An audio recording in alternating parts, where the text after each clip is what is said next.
Okay, so what I think about with my driver is I think about setting my tilt of my spine, and then I'd go wide straight back, narrow from inside out. Okay, that's my main thinking.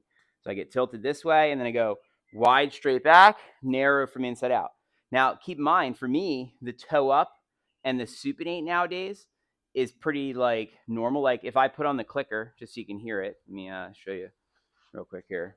And this is me not, I don't even think, I'm not even thinking about clicking my hand, but when I just put it on and I think about wide straight back, narrow from inside, I naturally click every time. And so it's important. This is important for sure, this thing, because then you can tell if you're doing it or not. So for example, so you heard it, right? So you know I'm doing something with my hand, right? Let me take this off now to hit. So that's important because that gets you to square the face. Okay, and then let me hit this one for you, and then we'll take a look at the replay.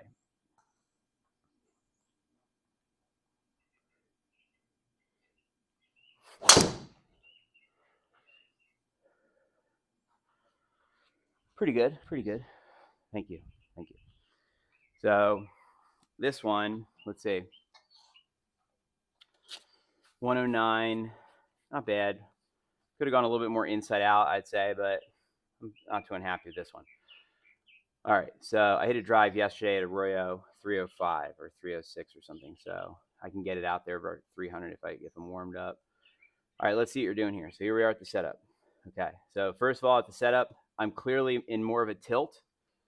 Do you see that? So you're not setting your tilt at your setup. You have to establish this tilt, and so you're starting out like this, which is too vertical. Do you see?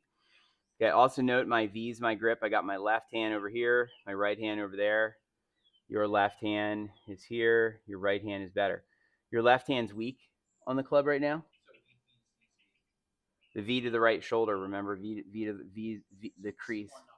Yeah, more knuckles. Yeah, technically you're. But I'd say set the tilt first and let's check because who knows, maybe the tilt of your spine will make the V look different. You know what I'm saying? Okay.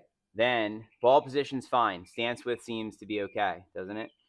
Okay. Then what are we doing next? We're trying to keep the tilt of the spine consistent while we do the swing on the crescent moon, right? So here I'll do me first and then I'll do you second here. So watch this. Ready? So here we go.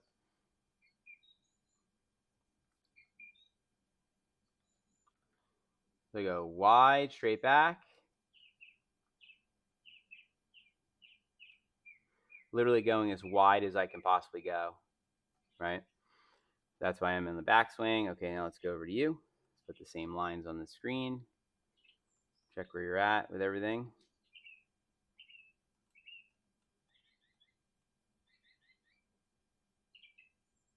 Okay.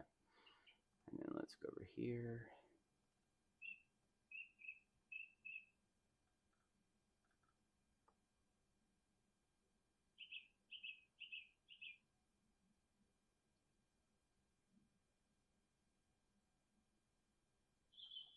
All right, so I would say that this is definitely close.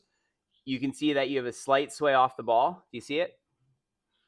So with your driver, you're getting, see how your head came out of the box? See how I'm in the box? And then over here, your hip came off the line slightly. And then look at the club face. See how mine's more visible still? So mine's still more toe down or open, you could say, at the top, or more square. Okay, let me send that to you. You're not off by much, though. Are you? Are you? You with me? No, I'm not off by much. Doesn't mean I should miss the ball though. Agreed. We gotta see. We'll see why. Don't worry. The good news is sometimes you just got to get on the camera to see what you're doing, and Yeah, then. I'm just be open with you. My frustration levels are growing really high. Yeah, of course it is. Yeah. I can't get off the tee. Versus yeah. before I was getting off the tee. Yeah. 50% of the time I'd be in the fairway. Of course. Somewhere. Yeah. I'll always be honest with you too. I mean, I don't blame you. I'd be super frustrated also too if I couldn't get off the tee. Yeah, if you can't get off the tee, then it's super frustrating. But look, if you're swaying off the ball, that's a good reason that you're not getting off the tee. Can't sway off the ball. My last driver I hit a 240, but at least it was in the middle of the fairway. I could deal with that. Yeah, but if you're timing it, if you're swaying side to side and you're trying to time it, it's just you're. I understand. So now let's take a look here as you come down. Here we go. Let's see if you're getting the narrow from inside. See, now this has gotten better. Look at this. Look at you. Now you're making a substantial crescent moon here. Huge deal on the crescent moon. Look at that's a huge difference. Holy cow, that's better with your crescent moon. Your crescent moon wasn't even close. So who knows? Maybe this was a phase in your season of your golf where you had to do, um, work on your crescent moon, and that was going to lead to you then missing for a little while for some other reason, but then you were going to be able to hit it further. It's like I'm pulling my hands in. It's because my butt coming off. Look where your head is too. Where's your head? Dude, my neck. You're not. My neck hurts. Yeah, that makes sense because you're flipping your head to the side. My neck's hurting. Yeah, your head should not be falling right on the way down. So you're somehow throwing your head this way. Don't throw your head that way. There's no left arm. You're not supinating your wrist. You're not clicking your wrist. You have to activate the left hand through the ball here. Okay. All right, now let me